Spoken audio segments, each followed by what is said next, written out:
Mudah untuk berkomunikasi.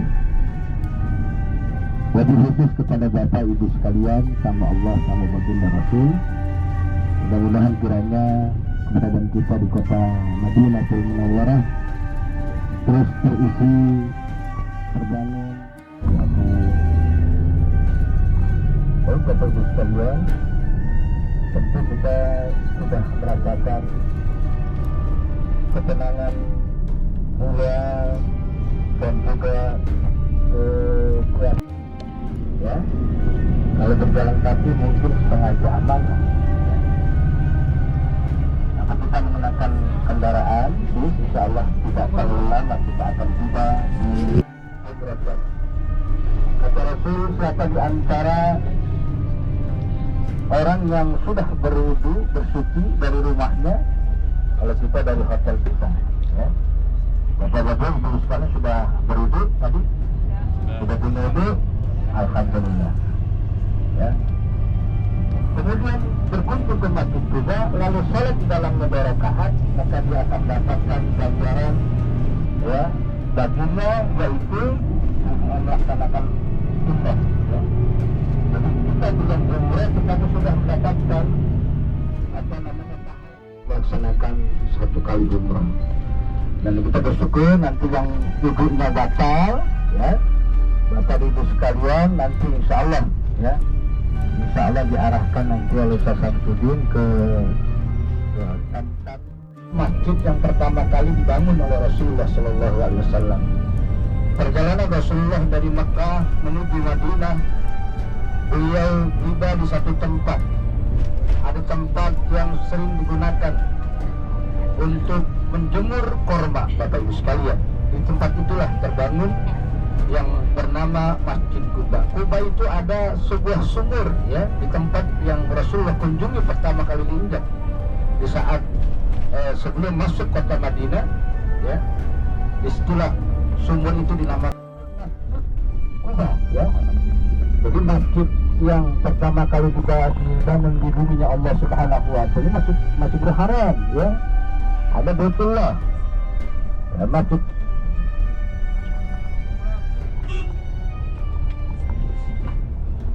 Adapun Masjid Quba adalah masjid yang pertama kali dibangun, namun masjid yang kedua setelah Masjid Nabawi. Masjid Nabawi setelah Masjid Quba dibangun oleh Rasulullah Sallallahu Alaihi Wasallam. Nah, nanti di Masjid Quba itu, ya, dari zaman, ya, kerajaan Saudi Arabia sampai dengan saat sekarang ini, luar biasa bisa menampung Masjid Quba ini tidak kurang dari 29.000 kalau seandainya bisa dilaksanakan satu kegiatan di Masjid Quba. Dan Masjid Quba ini ada 4 menara, ya.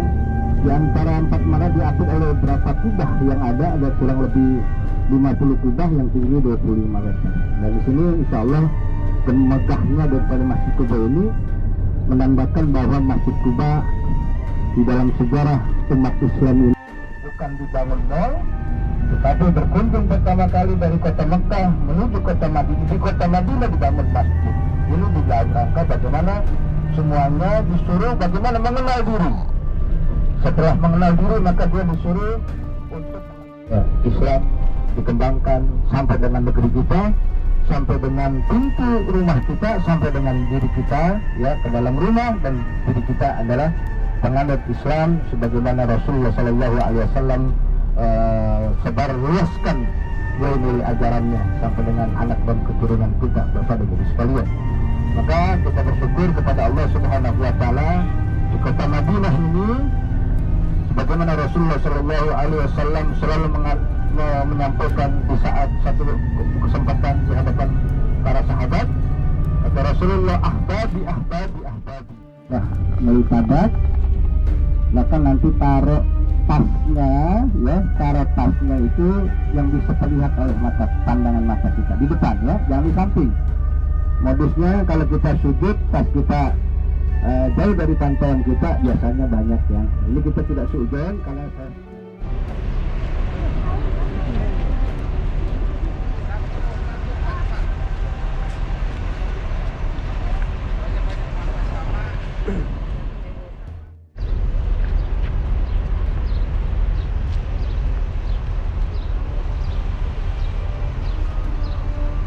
Selamat pagi.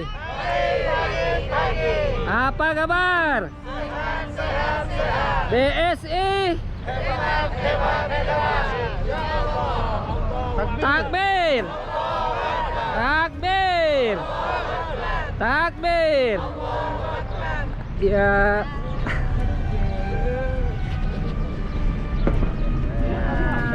Bye bye.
Selamat pagi.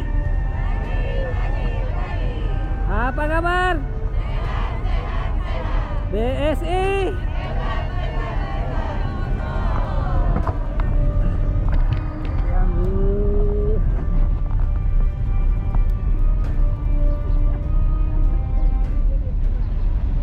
Yelnya.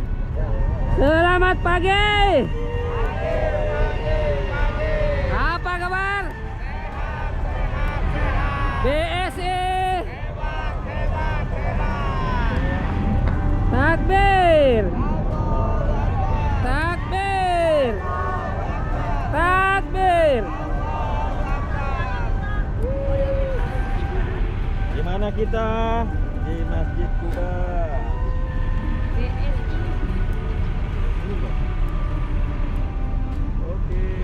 Oke.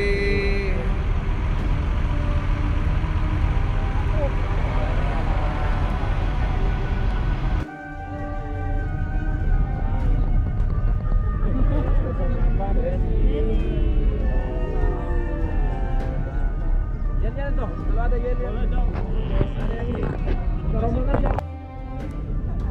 Ya, ini jalannya.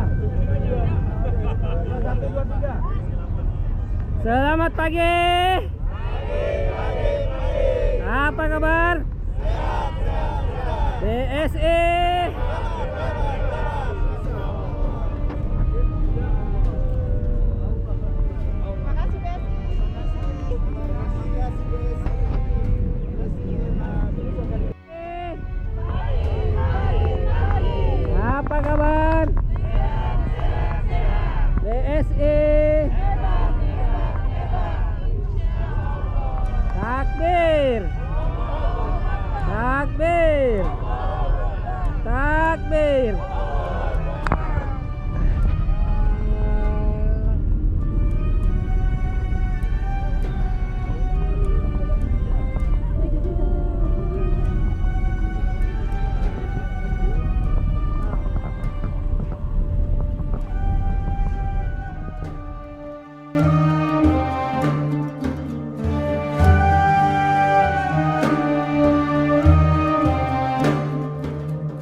Alhamdulillahirrabbilalamin. Pagi ini kita berada di Masjid Quba.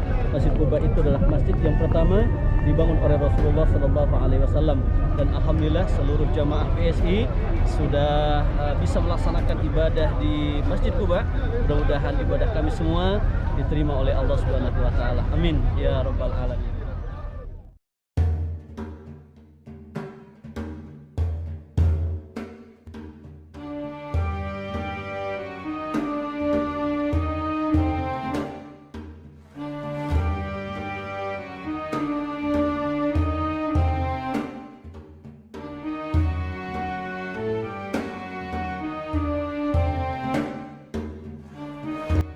Assalamualaikum warahmatullahi wabarakatuh. Saya Gina, Branch Manager KC Balikpapan Sudirman. Alhamdulillah tahun ini mendapatkan apresiasi dari manajemen untuk umroh bareng MKU. Alhamdulillah saya sangat bahagia banget dan bersyukur banget. Alhamdulillah juga bisa membawa serta keluarga. Mudah-mudahan Allah berikan kesempatan lagi untuk bisa menikmati umroh kali ini gitu ya, beserta keluarga kembali, dan mudah-mudahan tahun yang akan datang pegawai BSI yang lain juga mendapatkan kesempatan yang sama untuk mendapatkan umroh dari Bank Syariah Indonesia. Terima kasih sekali lagi BSI. Mudah-mudahan Allah memberkahi seluruh insan Bank Syariah Indonesia di seluruh Indonesia. Assalamualaikum warahmatullahi wabarakatuh.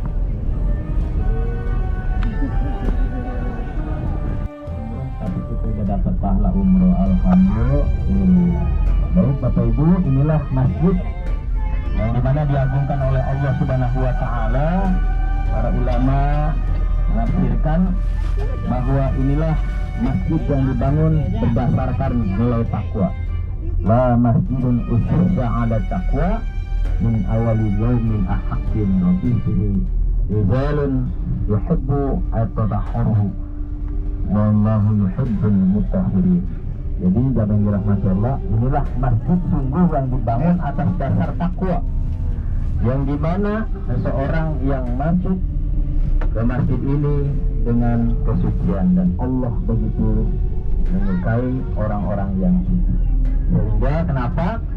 Karena riwayat penduduk Kuba itu sebelum hadis dan masuknya ya Islam syariat di bawah baginda Rasul sudah menjalankan ya kata-kata syariat, menjaga nilai kebenaran. Oleh karenanya dalam surat Al-A'raf bagaimana Allah menganjurkan kita sebagai manusia, anak Bani Adam, ya Bani Adam, hudud jana'in takulun masjidun, kulu wasrabu wala tasrafu.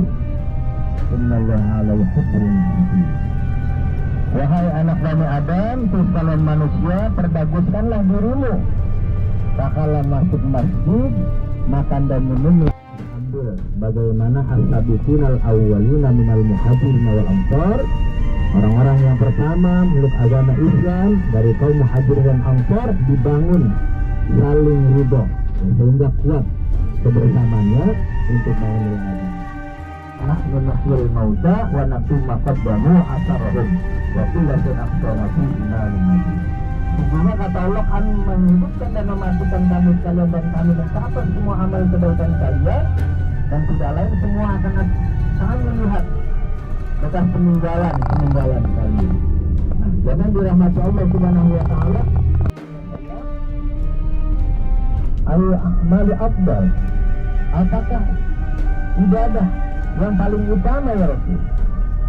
Ditanya jangan dirahmati. Apa?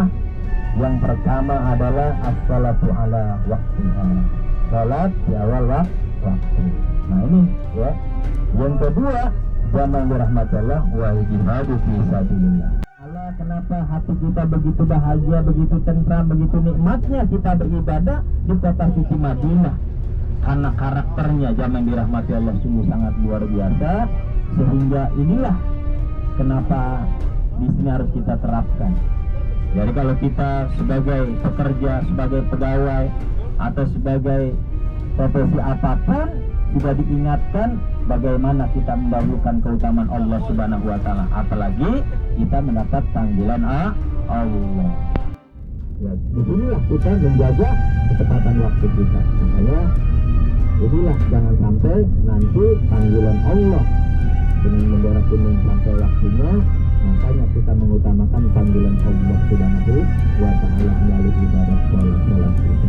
As-salatu 'alal waqtiha. Kenapa dia mengguna orang-orang yang senantiasa dimuliakan? Akhirnya yang mati bisa memberikan keberkahan buat yang hidup. Coba kita datang di setiap tempat zaman dirahmati Allah, di Masjid Nabawi, di mana kita di pondokan, di hotel, itu pedagang. Jamaah aju aliyah. Silakan. Anda jamaah Yang lama tidak amin atas suku kurma muda. marhaba masuk jamaah. Coba ada.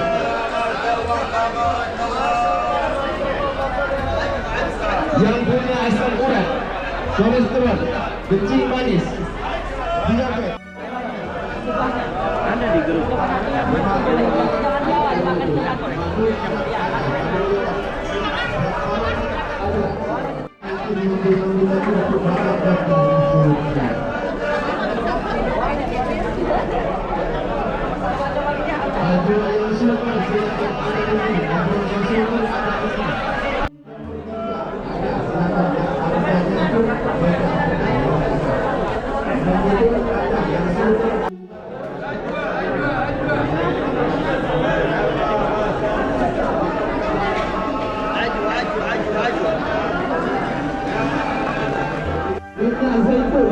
Minyak zaitun juga yang kaya manfaat. Silakan. Tiga total 50 rial saja ya. 50 rial kita besar. 250 rial. Isinya 60 biji.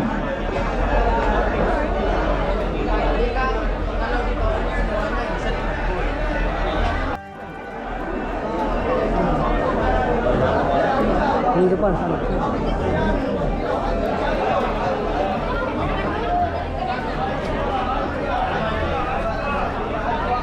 Silakan merapat, siapa lagi yang mau silakan. 3,5 kilo. 3,5 kilo ya. 3,5 kilo cuma 70 rial saja Bapak Ibu, silakan. Yang 20 rial ada.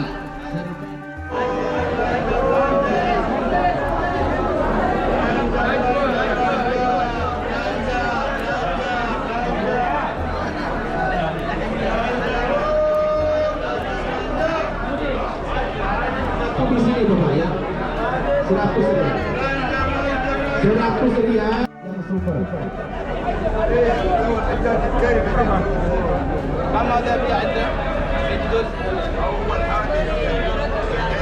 Samanin biasa dijual 100, di diskon 80 rial. Silakan.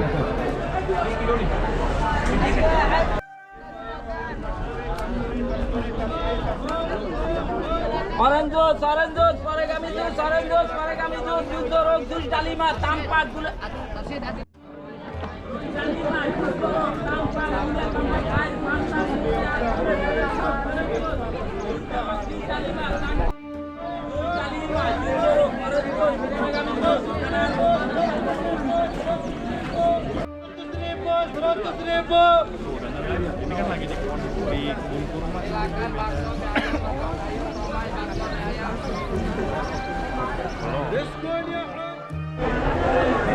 Kurma sukarinya Bapak Ibu, kurma sukarinya. Silakan sukarinya 3,5 kg yang masih menjetul. Yang masih menjetulnya silakan.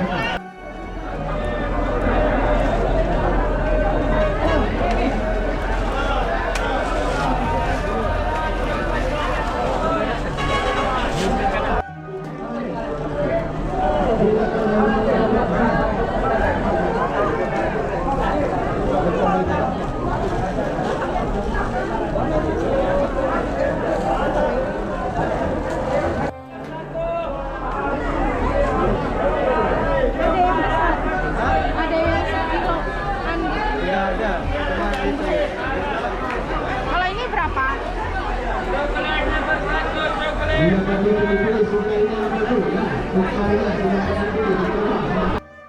Saya belum melaksanakan penelitian yang lebih detail tentang kurma ajwa ini. Tapi memang Bapak Ibu-Ibu, Rasulullah menganjurkan, makanya kalau kita bicara sunnah itu harus cerdas Bapak Ibu-Ibu. Rasulullah SAW menganjurkan buka puasa pakai kurma, karena di sini banyak kurma. Kalau di Pamulang ya Marimakullah. Kalau Nabi orang Pamulang itu buka puasa tuh sunnahnya pakai gorengan ya Marimakullah sama lontong gitu kan. Iya kan. Jadi mohon maaf kita tuh perlu memahami sunnah itu harus cerdas. Nabi nyuruh kita untuk makan pakai 3 jari. Kenapa? Karena Rasulullah makannya roti Bu. Lah kalau di Pamulang makannya pakai bubur ayam gimana ceritanya pakai 3 jari? Itulah jemaah aku. Kadang-kadang kita ini suka letterlek memahami agama Bapak Ibu. Padahal mohon maaf ternyata ada sosiokultural yang akhirnya harus kita pahami Bapak Ibu. Karena itu jemaah rahimakumullah, kalau kita bicara tentang sunnah Rasulullah SAW, yang Indonesia ini adalah negara yang menerapkan sunnah. Kata siapa yang tidak menerapkan sunnah? Bapak Ibu, mohon maaf jangan jauh-jauh untuk mencari negara Islam. Yaitu Ibu, Rasulullah SAW 3 minggu sebelum meninggal dunia datang ke Uhud, ziarah ke syuhada Uhud. Jadi Nabi itu sering datang ke Uhud, sering datang ke Baqi, jadi sering ziarah kubur. Nah saya ini Bapak Ibu termasuk sarkub. Sarkub itu apa? Sarjana kuburan ya. Gitu kan. Saya paling senang ziarah ke makam-makam orang-orang soleh. Di sini Rasul kabari akan meninggal dunia. Makanya kata Nabi, ini la akhafu an tusyriku ba'di. Saya tidak takut kalau seandainya engkau sekalian setelah aku meninggal dunia musyrik semuanya, enggak. Walakinni akhafu an tunafisu fiha. Tapi kalau yang aku takutkan kalau seandainya dunia ini dibuka dan kalau dunia dibuka maka engkau akan berbuat masalah tersebut. Itulah jamaah wasiat Rasulullah ketika Rasulullah datang ke Uhud ini yang merupakan tempat terjadi perang Uhud tahun ketiga Hijriah.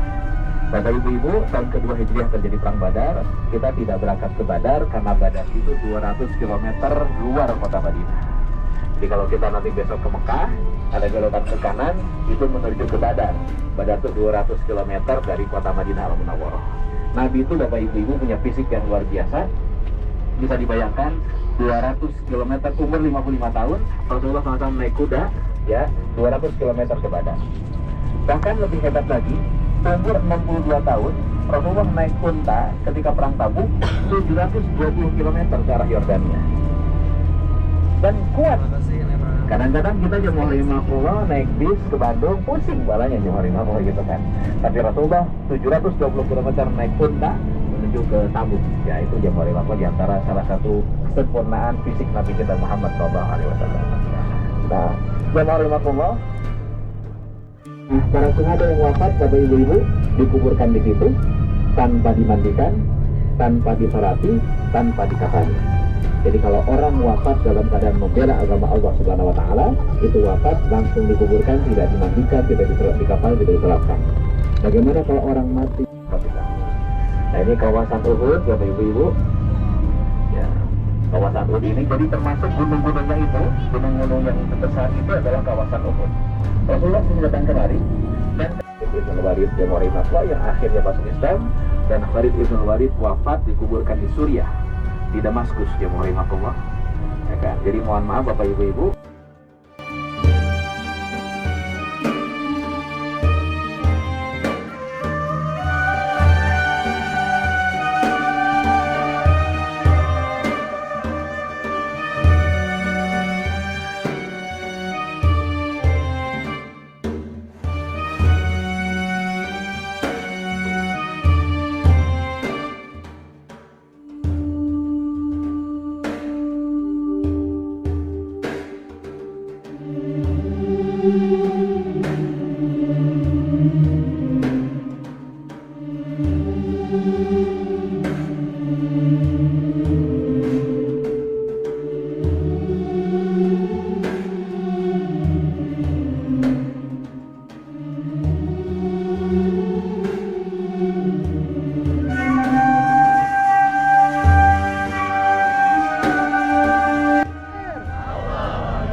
Oke, yel-yelnya ya. Selamat pagi. Apa kabar? BSI, mari kita kumpul. BSI. Sama-sama bersalam kepada para Takbir. Takbir. Takbir. Ya, baru.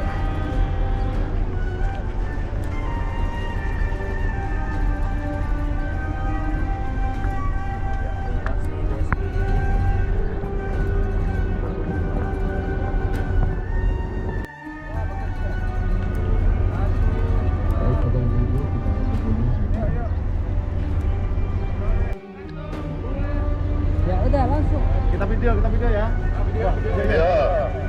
Selamat pagi. Pagi. Apa kabar? Sehat. BSI. Hebat. Insyaallah. Cepat bebas. 1, 2, 3. Saya bebas. Terima kasih. Kita di mana sekarang? Jabal Uhud. 1, 2. Assalamualaikum.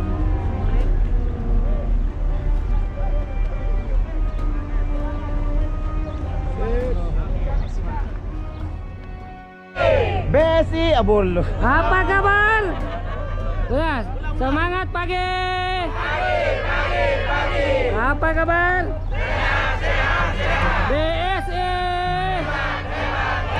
Takbir. Takbir. Takbir.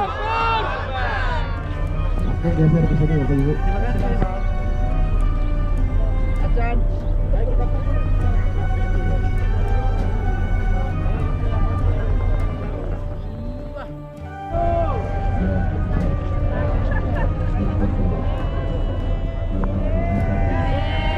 kita datang lagi ya bilang datang lagi kalau datang lagi. Bahwa yakin. Assalamualaikum ya syuhada Uhudin antum salafuna wa inna insyaallah kumullah anna wa anil islam wa anil muslimina khairan. Al-Fatihah.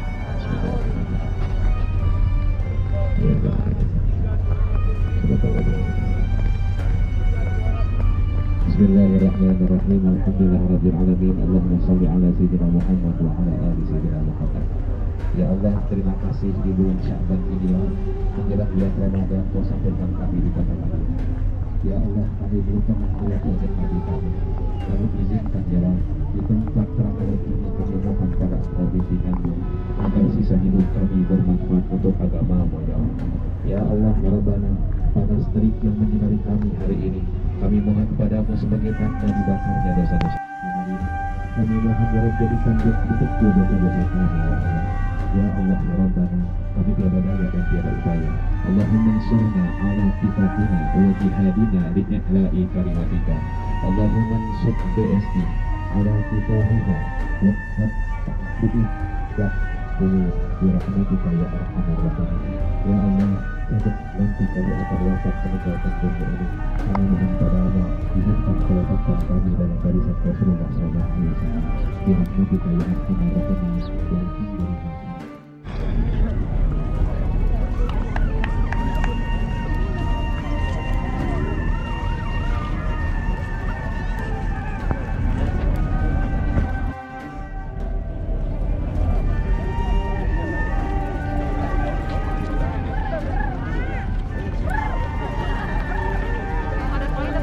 Ya.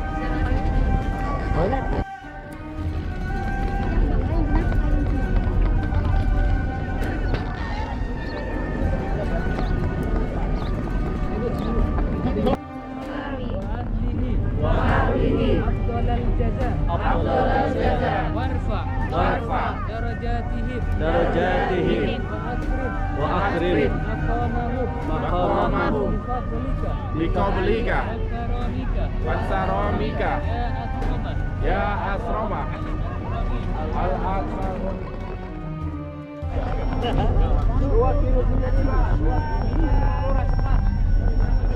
Assalamualaikum warahmatullahi wabarakatuh. Ini menarik ya teman-teman, saya lihat seluruh peserta juga gembira ya, bahagia, mereka juga senang bisa beribadah umroh di tanah suci. Nah, mudah-mudahan ini kedepannya kita juga bisa terus laksanakan kegiatan semacam ini, bagian dari model ya pembinaan pegawai BSI, sehingga mereka bisa belajar dari sejarah apa yang dilakukan Rasulullah SAW dan para sahabat, sekaligus juga menunaikan ibadah umroh di tanah suci. Terima kasih Nera.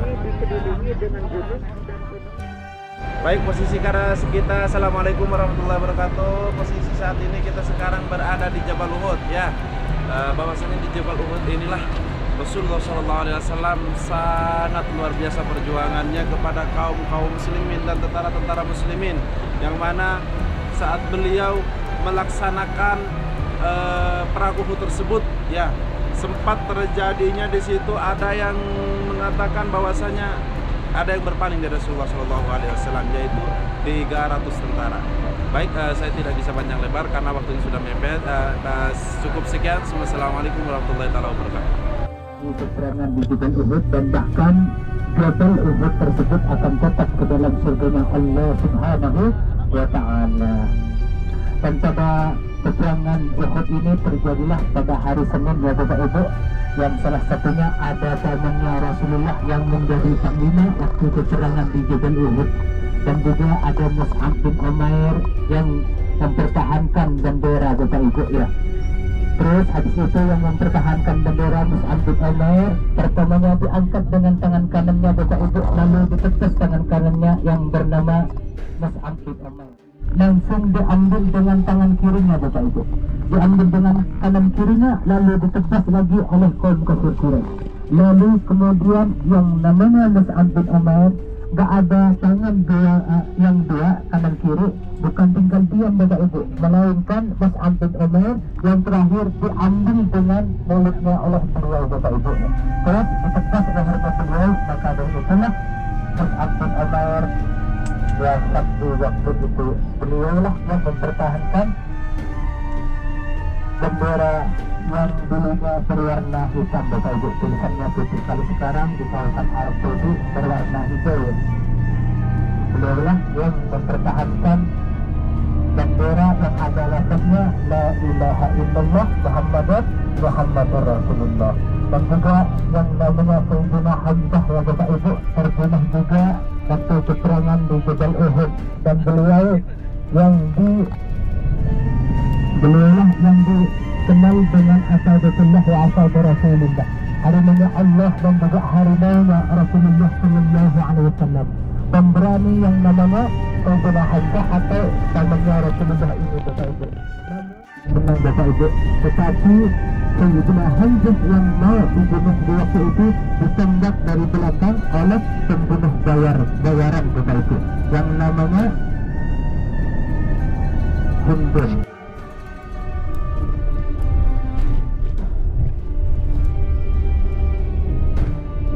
informasi pertama sejumlah hadis Rasul yang dimuliakan Allah sebentar kami sampaikan kembali.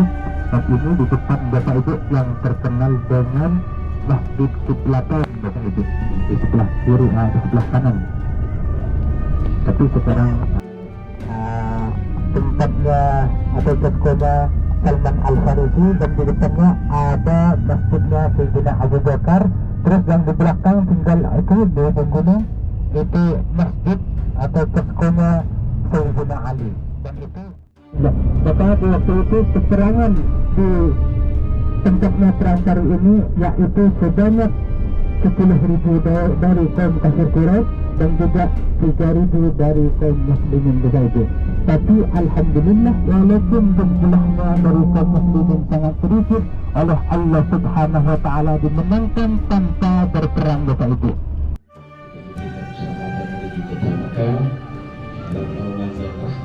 Kasih sayang Allah Subhanahu wa taala.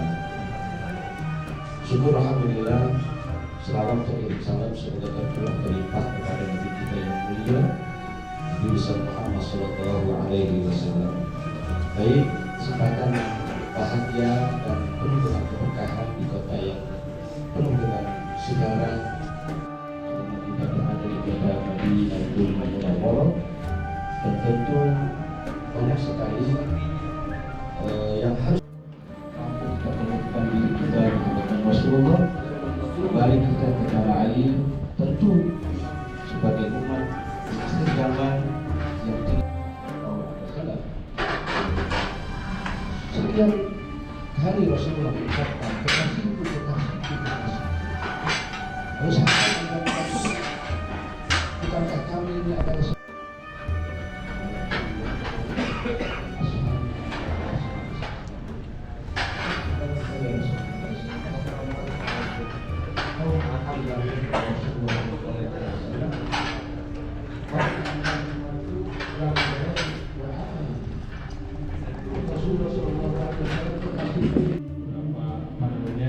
lokasi di mana bagian dari situs-situs yang dulu pernah Rasulullah kunjungi atau pernah Rasulullah ada aktivitas di situ.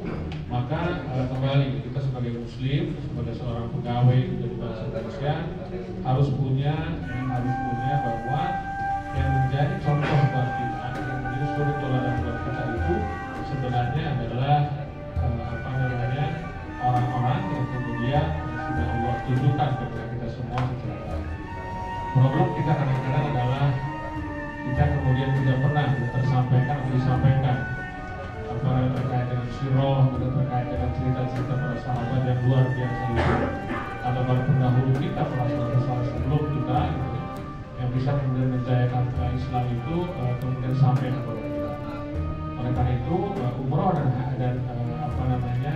kita berjalan di Madinah ini adalah sebuah refleksi kepada kita bahwa kita tidak harus jauh mencontoh orang-orang yang kemudian tidak jelas asal-usulnya.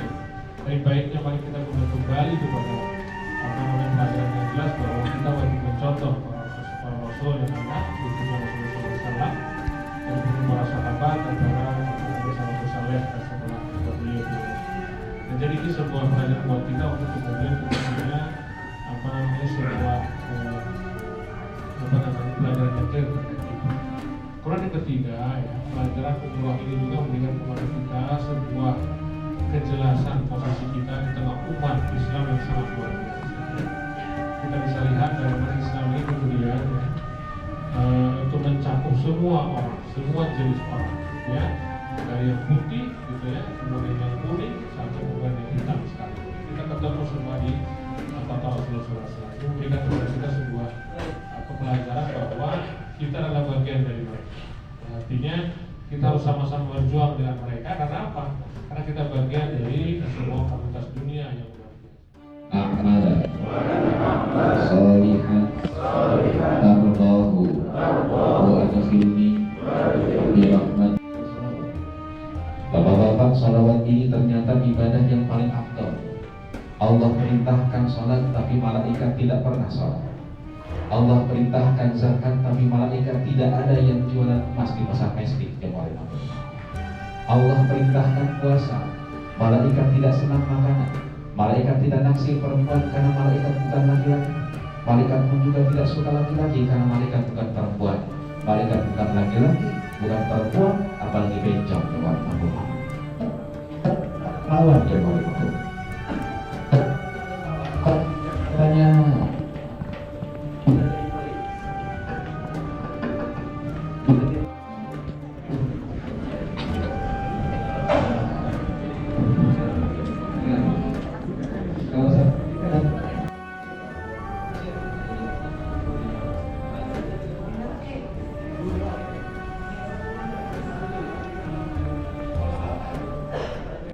lapar datang, karena ternyata lapar nggak bisa ditunda-tunda dia mau Muhammad.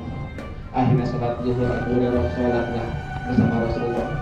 Lalu dia keluar dari Masjid Nabawi, Raudhah yang sekarang ini, duduk di belakang. Setiap orang yang keluar diucapkan salam, assalamualaikum, percis kayak tukang sapu. Kalau kita tukang sapu kan assalamualaikum, assalamualaikum, itu minta duit dia mau Muhammad pada akhirnya.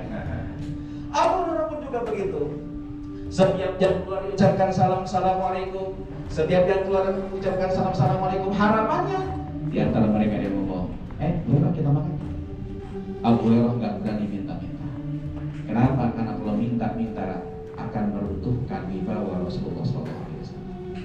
Kalau minta-minta, orang akan berkata, Abu Hurairah, kamu kemana-mana pergi sama Nabi, tidak makan, minta sama kita. Maka Abu Hurairah menjaga agama ini agar supaya tidak minta-minta. Dia jaga kehormatan agama, dia jaga kehormatan Rasulullah SAW. Makanya di surat Al-Baqarah turun ayat tentang Abu Hurairah. Apakah alladzina uhsiru fi sabilillah la yastati'una darban fil ardi yahsabuhumul jahilu aghniya'a min at-ta'affuf ta'rifuhum bisimahum la yas'aluna an-nasa ilhafa. Ada kelompok yang tidak berani minta-minta untuk menjaga agama. Yahsabuhumul jahilu aghniya'a min at-ta'affuf. Orang nyangkanya dia dalam kecukupan, padahal sebenarnya dia membutuhkan. Tapi untuk menjaga agama, dia tahan diri untuk tidak minta-minta. Kenapa sebabnya? Kalau minta-minta, kata orang Inggris, beggar cannot be chosen. Ya. Nah, para jemaah rahimahullah, yang keluar Rasulullah SAW. Begitu lihat Abu Hurairah di ujung di pintu, sambil mengucapkan salam, Rasulullah langsung berkata, Abu Hurairah, ente lapar. Beberapa malam lalu yang orang ya Rasulullah, sini kata Rasulullah, dibawa ke rumahnya. Begitu sampai ke rumahnya, Rasulullah mengambilkan semangkok susu. Kata Abu Hurairah, ini ya Rasul, ya Abu Hurairah, ini semangkok susu. Tapi jangan kau minum sendiri. Panggil teman-teman kau yang 70 orang itu. Abu Hurairah minum mangkoknya semangkok, susunya semangkok. Yang dipanggil berapa? 70. Ini minum. Abu Hurairah panggil. Karena yang beriman Rasulullah dia panggil satu-satu. Minum dari mangkok tersebut. Satu orang, 2 orang, 70 orang minum dari satu mangkok ini susu. Ternyata tidak habis-habis. Itulah salah satu mukjizat Rasulullah SAW. Untungnya mukjizat ini tidak dikasih ke umatnya. Kalau dikasih ke umatnya, misalnya di saya, ya bapak kita pasti manggil saya. Saya makanan cukup. Nah, para jemaah rahimahullah, terakhir yang minum Abu Hurairah. Apa kata Rasulullah? Isyrab ya Abu Hurairah, minum. Diminum oleh Abu Hurairah. Zid ya Abu Hurairah, tambah. Ya Rasul, sudah gak kuat perutnya kenyang. Benar Abu Hurairah sudah ngomong banyak lagi? Betul ya Rasulullah. Rasulullah sudah ambil bekas minum para sahabat tadi, langsung diangkat ke Abu Hurairah nahan, ya Rasul itu bekas saya, masa engkau minum dari bekas saya? Rasulullah berkata, Sayyidul Qaum akhirul syurban. Ketahui Abu Hurairah, pemimpin itu adalah orang yang terakhir minum. Itulah hebatnya leadershipnya Rasulullah SAW. Mudah-mudahan PSI ini punya leadership. Kenapa sebabnya Bapak Ibu? Karena Nabi dakwah tidak pernah sendiri. Nabi dakwah didampingi 4 manajer. Ada Abu Bakar Siddiq yang jadi PR. Tatkala sampai kemari jemaah rahimahullah, Abu Bakar Siddiq memperkenalkan Nabi. Nabi yang sedang duduk dipayungi oleh Rasulullah Abu Bakar Siddiq, sehingga orang tahu inilah Rasulullah SAW. Nabi punya chief security namanya Umar bin Khattab radhiyallahu anhu. Keuangan Nabi ditangani oleh Utsman bin Affan sebagai manajer finance. Pengembangan masa depan Rasulullah menempatkan Ali bin Abi Thalib sebagai HRD-nya. 4 manajer ini sudah tidak ada. Allah tunggu di antara kita semuanya siapa yang akan meneruskan perjuangan Nabi ini. Tidak usah jadi ustaz semuanya, tidak usah jadi kiai semuanya. Karena kalau jadi kiai semuanya, jadi ustaz semuanya repot, nanti bisa bermotor kaki. Apakah anak kecil? Sallallahu alaihi wasallam. Ya Allah, sedikit anak. Tidak harus jadi ustaz semuanya, tidak harus jadi kiai semuanya, tapi silakan jadikan bisnis Anda sebagai dakwah, bukan dakwah yang jadi bisnis. Kalau masuk rumah Nabi biasa-biasa aja, tapi Aisyah meriwayatkan kalau Utsman bin Affan ngetok rumah Nabi. Assalamualaikum. Ditanya siapa di luar? Saya Utsman ya Rasulullah. Rasulullah berkata, sebentar Utsman. Rasulullah masuk kamar dulu, ganti baju dulu yang bagus, baru namanya Utsman bin Affan. Aisyah nanya, ya Rasulullah, ini Abu Bakar datang, ada Abu Bakar itu mertua engkau tak pernah ganti baju. Umar datang, Umar itu pun juga merupakan mertua engkau tak pernah ganti baju. Ali bin Abi Thalib bantu engkau datang nggak pernah kau terima dengan begitu hebatnya, begitu mewahnya. Tapi kenapa giliran Utsman kau datang selalu kau ganti baju? Dijawab oleh Rasulullah SAW, Aisyah, ala astahyi min Utsman, astahyi min malaikah. Bagaimana mungkin saya tidak segan pada Utsman? Malaikat saja segan kepada Utsman. Kenapa sebabnya? Karena yang namanya manajer finance, mempunyai kedudukan yang luar biasa. Bapak-bapak, ibu-ibu di kampung kita, ada orang pelit, segen kita datang ke tempat dia. Tapi kalau orang dermawan yang mau 50, Masya Allah, nggak berani kita ngomong ke dia. Karena tukang ngomong sudah keluar duluan dia mau 50. Tapi kalau dari orang pelit, 4 dia. Itulah Januari Maklot. Insya Allah bapak-bapak kita sama-sama berada dalam barisan Rasulullah. Bapak-bapak yang di BSI masuk dalam barisan Utsman bin Affan radhiyallahu anhu.